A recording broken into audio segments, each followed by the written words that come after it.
Shalom, cher ami, merci de me retrouver pour cette méditation. Lisons ensemble Éphésiens 3, verset 17. En sorte que Christ habite dans vos cœurs par la foi, afin qu'étant enraciné et fondé dans l'amour. Éphésiens 3, verset 17. Si vous êtes né de nouveau, j'espère que vous savez que Jésus vit en vous par la puissance du Saint-Esprit. La question est que Dieu se sent-il à l'aise? Se sent-il chez lui? Mais si le Saint-Esprit vit en vous, d'autres émotions vivent aussi également en vous. Je peux citer la peur, la colère, la jalousie et encore les murmures et les plaintes.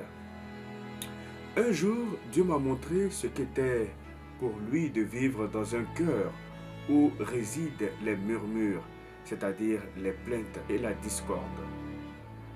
Imaginons que vous alliez chez une amie et que cette amie vous dise « Entre, je t'apporte un café. Mets-toi à l'aise et fais comme chez toi », comme on a l'habitude de le dire.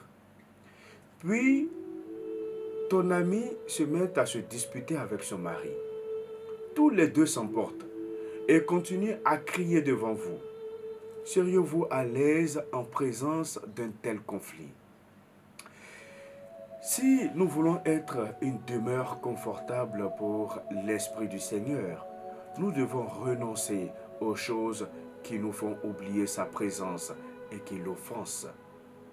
Nous devons cesser de nous plaindre, ne plus laisser le conflit ou le manque de pardon habiter en nous. Nous devons plutôt veiller à ce que notre vie intérieure soit engagée par des choses qui plaisent et honorent la présence de Dieu. Nous devrions également nous réveiller chaque matin et dire dans notre cœur, « Bonjour Seigneur, je veux que tu te sentes chez toi à l'aise en moi aujourd'hui. » Nous devons faire l'inventaire de ce qui se passe dans notre cœur, car il est la demeure de Dieu.